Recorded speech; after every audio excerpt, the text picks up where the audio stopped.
मध्य प्रदेश के हरदा जिले में पिछले कई वर्षों से श्राद्ध पक्ष में मनाया जाता है तर्पण कार्यक्रम। हरदा जिले के गोलापुरा स्थित श्री गोसाई मंदिर में प्रतिवर्ष श्राद्ध पक्ष में प्रातः 8 बजे से 9 बजे तक पंडित श्री विवेक मिश्र द्वारा तर्पण कार्य कराया जाता है, जिसमें प्रतिदिन सभी समाज और वर्गों के लोग शामिल होकर अपने पूर्वजों को याद करके श्राद्ध पक्ष में उनका तर्पण करते हैं और उनकी आत्मा की शांति हेतु प्रार्थना करते हैं।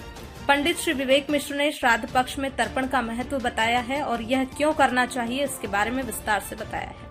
वहीं डॉक्टर संजय शर्मा ने जानकारी देते हुए बताया, यह तर्पण कार्यक्रम पिछले कई वर्षों से हरदा जिले के गोसाई मंदिर में किया जाता है और आगे भी अनवरत जारी रहेगा। इसमें सभी समाज के लोग एकत्र होकर प्रातः 8 बजे से 9 बजे तक श्राद्ध पक्ष में अपने पूर्वजों को याद कर उनकी आत्मा की शांति हेतु तर्पण कार्य करते हैं और हमें भी अपने जीवन में श्राद्ध पक्ष में इस प्रकार के कार्य करने चाहिए। उन्होंने बताया, इसमें सभी समाज और वर्ग के लोग शामिल हो सकते हैं। क्या नाम आपका? मैं डॉक्टर संजय शर्मा। यहाँ मंदिर में ये कितने वर्षों से लगभग किया जा रहा तर्पण कार्य? ये लगभग 22 वर्षों से हमारे पिताजी, परपिताजी और दादाजी और आज हम इस पीढ़ी में हम खुद कर रहे हैं तर्पण इस मंदिर गोसाई मंदिर गोलापुरा। आपको कितने वर्ष हो गए लगभग? मेरे को लगभग हो गए हैं 10 साल। 10 साल हो गए। क्या किया जाता है इस तर्पण कार्यक्रम में? तर्पण कार्यक्रम में कोई सामान, अपने जो पूजन पाठ का सामान रहता है, जो तिल वगैरह जल वगैरह भर के यहाँ पर सुबह हम 8 साढ़े 8 बजे इस मंदिर में आ जाते हैं। तो यहाँ बैठकर पंडित जी विवेक मिश्रा जी द्वारा तर्पण कार्य कराया है। प्रतिदिन किया जाता है श्राद्ध पक्ष में? प्रतिदिन 16 दिन श्राद्ध किया जाता है। पूर्णिमा से अमावस्या तक ये श्राद्ध चलता है। इसमें बीच में महालय श्राद्ध भी कराते हैं।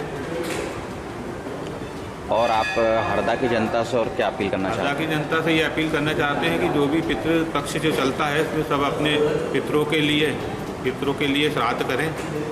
पितृ प्रसन्न रहेंगे तो अपन प्रसन्न रहेंगे। अपने को जो भी दुविधा आती है, जो भी कष्ट आते हैं, वो पितरों द्वारा कष्ट को दूर किया जाता है। पंडित विवेक मिश्र, गोलापुरा हरदा। पितृ पक्ष में श्राद्ध से श्रद्धा से श्राद्ध ये कर्म है। यहाँ पे तर्पण उस विषय पे तर्पण किया जाता है यहाँ पे। और श्राद्ध में बताया जाता है कि पितृ अत्यंत दयालु होते हैं। वे अपने पुत्र पौत्रादियों से पिंडदान तथा तर्पण की आकांक्षा रखते हैं और श्रद्धा श्राद्ध की क्रियाएं द्वारा पितरों का परम प्रसन्नतापूर्वक संतुष्टि होती है। प्रसन्न होकर वे पितृगण श्राद्धकर्ता को दीर्घायु, संतति, धन धान, विद्या, राज्य, घर, सुख, कोटि, पुष्टि, तप और श्री आदि इनको देते हैं। ये कई शास्त्रों में इसका उल्लेख है।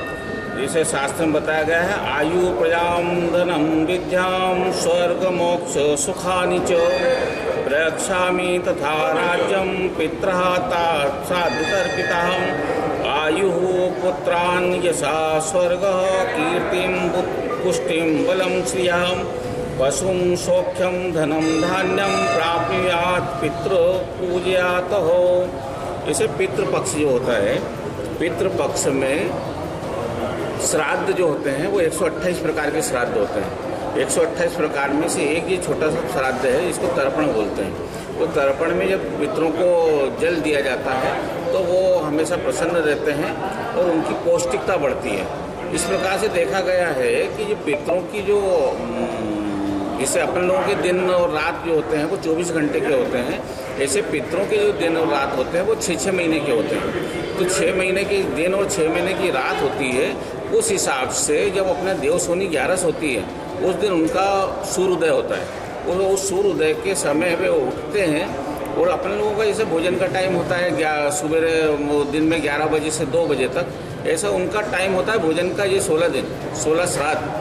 तो भोजन के लिए अपने श्राद्धकर्ता के लिए श्राद्धकर्ता अपने वंशज के द्वार पे भी लोग आते हैं और भोजन की आकांक्षा रखते हैं। और अपन यदि भोजन नहीं देते हैं या तृप्ति नहीं करवाते हैं उनको तो फिर वो रुष्ट होते हैं और रुष्ट होकर फिर वो अपने को परिवार में ऐसे जिसको लोगों कहते हैं पितृदोष हो गया, बच्चियाँ बड़ी बड़ी हो जाती हैं और वो उनका ब्याह शादी नहीं होती है, वो बच्चे बड़े होते हैं, अच्छे पढ़े लिखे हो जाते हैं, उसके बाद भी रोजगार नहीं मिलता है उन लोगों को। इस प्रकार की स्थिति निर्मित होने लगती है, स्थायी रूप से कोई बीमारियां पैदा होने लगती हैं। तो यदि तर्पण करें और श्राद्ध वगैरह करें तो उससे पितृ संतृप्त होते हैं। तो पितृ संतृप्त होते हैं तो इन सब चीज़ों में अपने को फ़ायदा मिलता है। जैसे ब्याह शादी हो जाते हैं तो बच्चों को रोजगार मिल जाता है और स्वास्थ्य अच्छा रहता है और पुष्टि रहती है। और इस प्रकार से ये भी देखा जाता है कि ये पितृ लोग जो होते हैं वो अपने कवच का काम करते हैं, अपने पूरे परिवार की पौष्टिकता रखते हैं। तो जितना अपना पितृ मजबूत होगा उतना अपना परिवार मजबूत होगा। इस प्रकार से तर्पण उसके लिए किया जाता है। और तर्पण के अलावा ये पिंडदान भी किए जाते हैं और महालय श्राद्ध किए जाते हैं, औषधि श्राद्ध किए जाते हैं, पार्वण श्राद्ध किए जाते हैं। ऐसे 128 प्रकार के श्राद्ध होते हैं। वर्तमान में अभी यहाँ पे गोसाई मंदिर में करीब 22 साल पहले से हम लोग इस कार्यक्रम कर रहे हैं यहाँ पे। और ये कार्यक्रम बिल्कुल निःशुल्क है। सभी प्रकार के सभी धर्म के लोग या सभी क्या कहते हैं जाति के लोग यहाँ पे आते हैं। यहाँ तक कि धर्म के लोग भी आते हैं कुछ लोग इसमें। जैसे अपन देखा गया क्रिश्चियन लोग हैं तो क्रिश्चियन लोग भी तर्पण कर रहे हैं। उधर ईसाई क्या होता है, ईसाई होते हैं, हाँ वो ईसाई अलग होते हैं, वे लोग भी तर्पण कर रहे हैं, पिंडदान कर रहे हैं। कुछ इसमें से जैसे अन्य जैसे बिश्नोई समाज है, ये लोग पितरों को समझता नहीं है या पितर के लिए कुछ करते नहीं है। पर यहाँ पे अपने इसमें बिश्नोई समाज के भी कुछ लोग आ रहे हैं और तर्पण कर रहे हैं। उन्होंने उसका अनुभव किया है। और जो कुछ समाज दूसरे धर्म के जो लोग आ रहे हैं वो विगत 15-20 साल से आ रहे हैं और अपना 22वां साल चल रहा है यहाँ पे।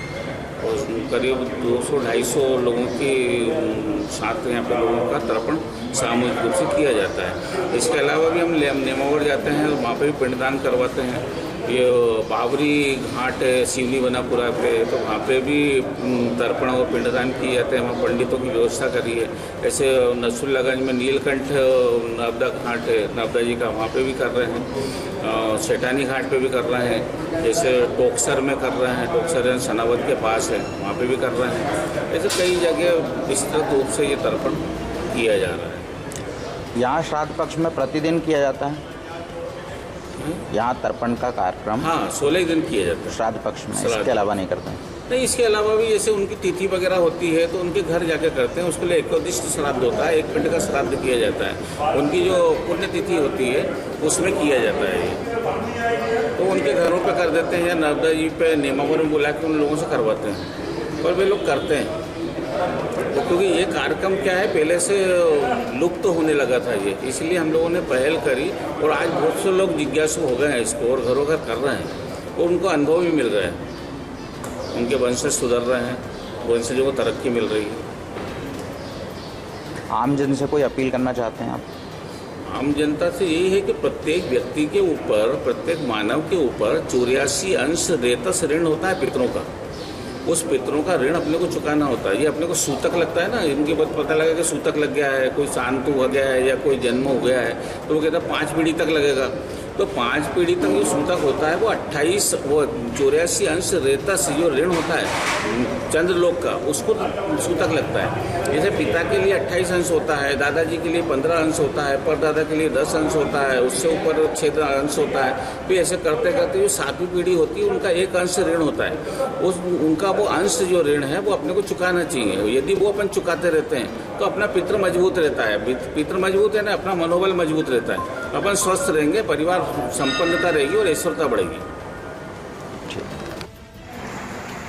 उत्तर दिशा में करेंगे, उत्तर दिशा में लेके जाएंगे।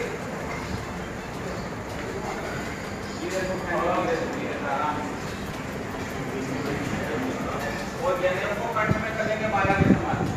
माला लेना वही कर रहा हूँ।